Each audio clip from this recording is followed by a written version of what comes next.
A very good morning to all of you. This is Rinki Singh, and as you all know that today we are going to start the chapter of class 8, the chapter 5. The chapter name is Natural Resources, Coal and Petroleum. जहाँ पर हम natural resources coil and petroleum की बात कर रहे हैं, वहाँ आप सभी जानते हैं कि हमने प्रीवियस क्लासेस के अंदर यानी कि हमने पार्ट 1 के अंदर कॉयल के फॉर्मेशन के बारे में जाना था।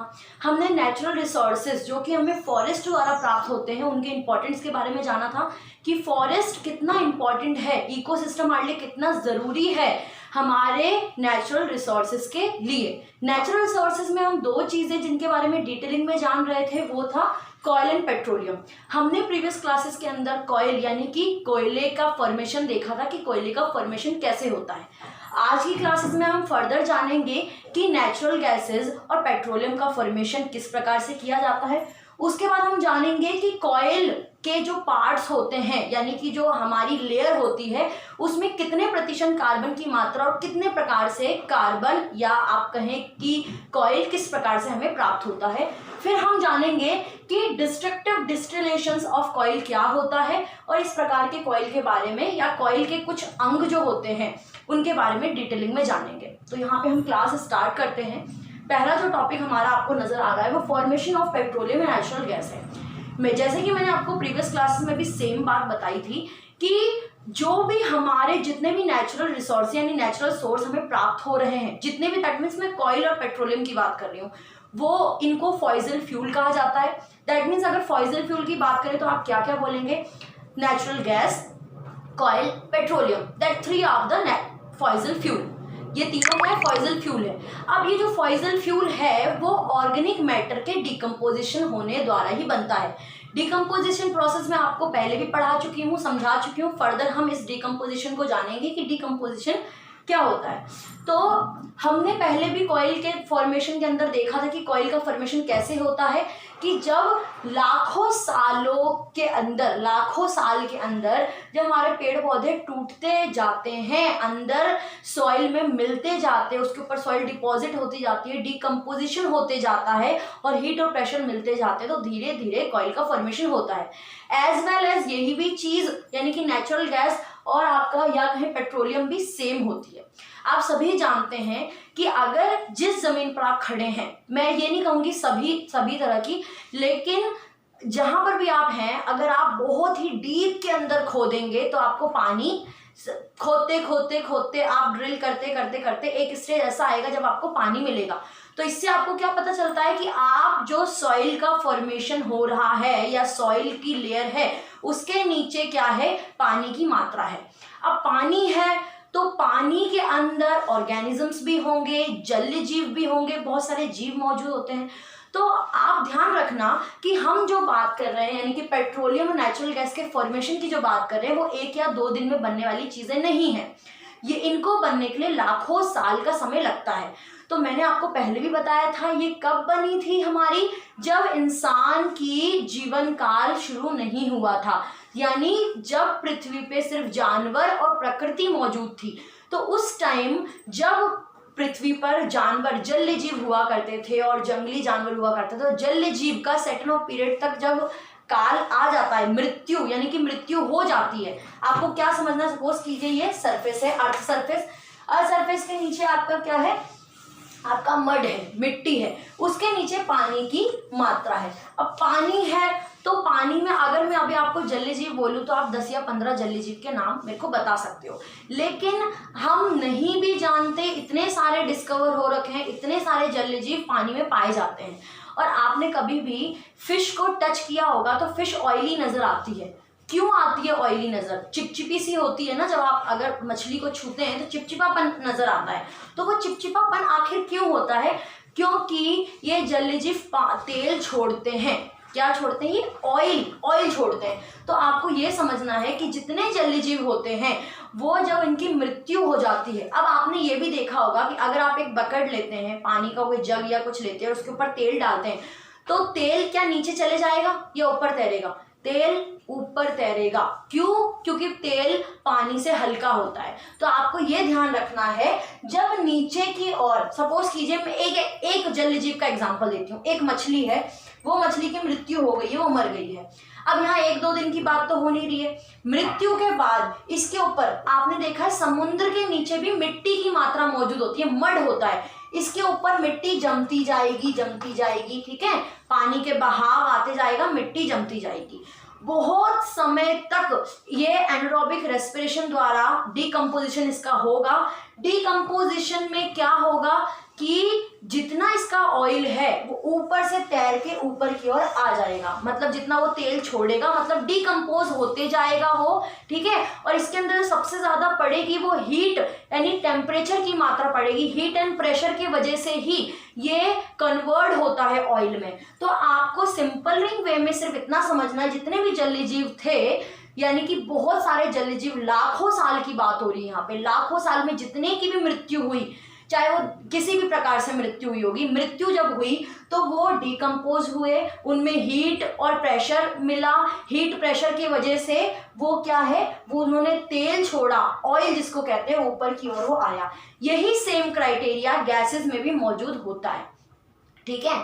नेचुरल गैस भी इसी प्रकार से होता है, इन्हीं के द्वारा फॉर्मेशन नेचुरल गैस का होता है। नेचुरल गैस भी सेम। देखिए, अगर मैं बात करूं लिक्विड और गैस की, तो सबसे ऊपर क्या रहेगा, गैस की मात्रा रहेगी। क्यों रहेगी? इनके दबाव की वजह से, या बोले बल के वजह से। क्योंकि आप सभी जानते हैं कि सबसे भारी लिक्विड फॉर्म में पानी होता है। उससे हल्का अगर लिक्विड बात करें तो ऑयल उससे हल्का लिक्विड होता है, और उससे हल्की बात करें तो गैसेस फॉर्म सबसे हल्की होती है, जो कि आपके एटमॉस्फेयर में अभी भी मौजूद है। तो गैसेस की जो मात्रा, इससे डिकम्पोजिशन द्वारा गैसेस की जो भी मात्रा बनेगी वो सबसे ऊपर चली जाएगी, ठीक है। इनको निकालने के लिए अलग अलग तरीके होते हैं। रिंग आई जाती है जिससे इसको डायरेक्टली पाइपिंग द्वारा निकाला जाता है। तो आपको ध्यान ये रखना है, ऊपर की ओर क्या हो जाएगा, गैसेस की मात्रा, उसके ऊपर ऑयल की मात्रा, देन फर्दर पानी की मात्रा, और इनको निकालने के लिए अलग अलग मशीनें और तकनीकी का इस्तेमाल किया जाता है। आई होप ये आपको क्लियर होगा। हमने क्या समझ लिया, formation of petroleum and natural gas. Formation of यानी कि नेचुरल गैस और पेट्रोलियम का फॉर्मेशन कैसे होता है।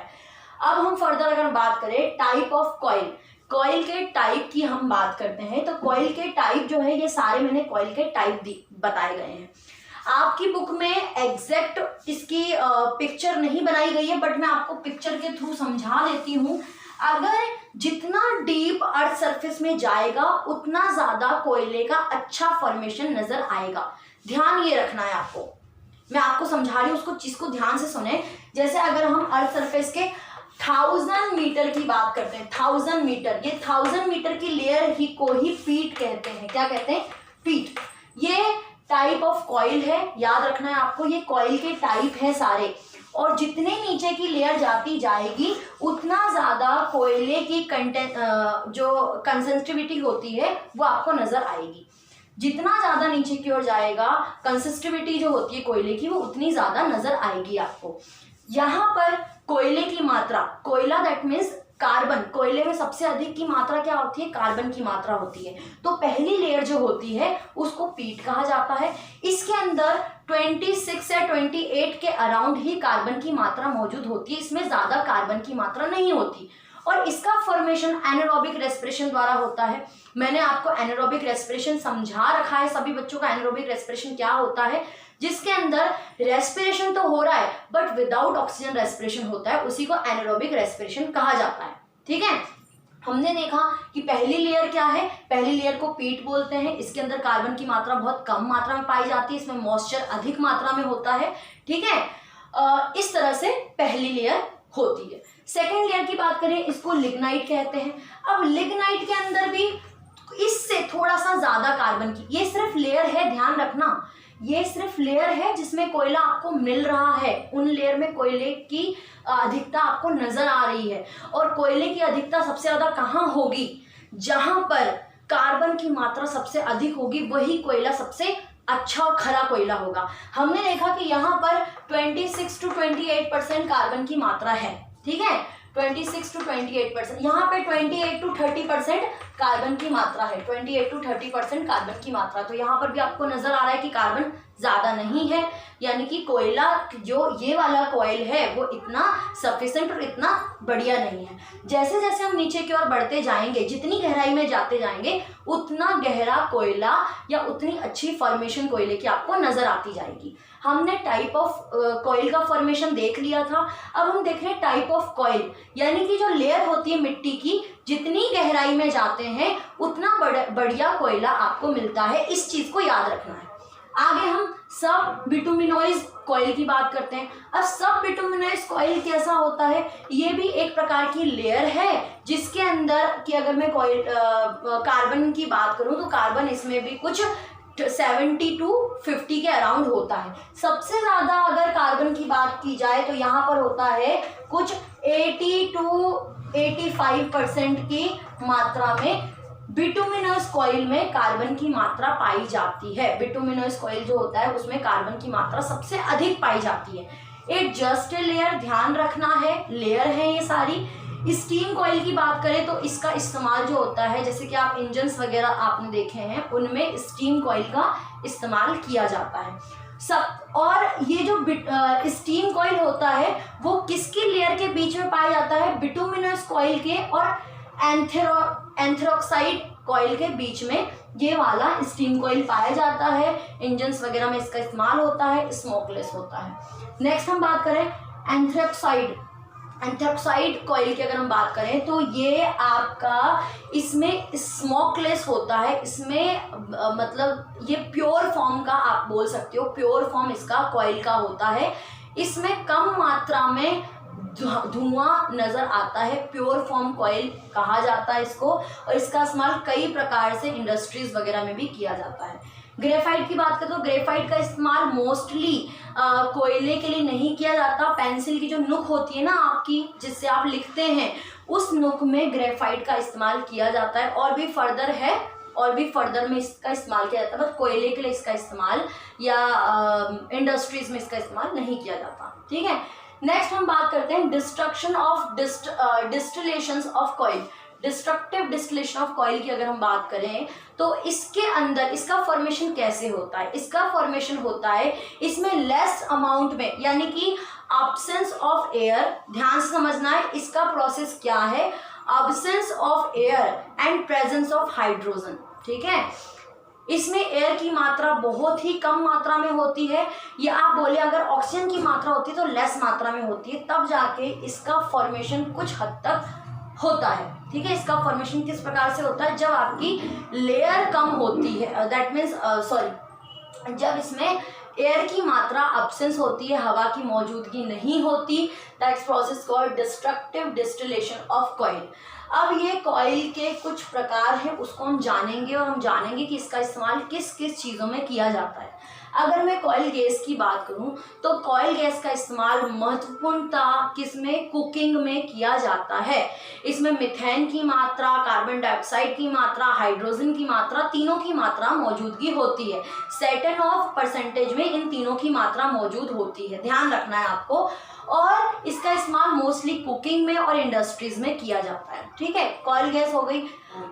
अगर हम बात करते हैं एमोनिकल लिक्वायर की, तो एमोनिकल लिक्वायर का इस्तेमाल मोस्टली फर्टिलाइजर्स बनाने में किया जाता है।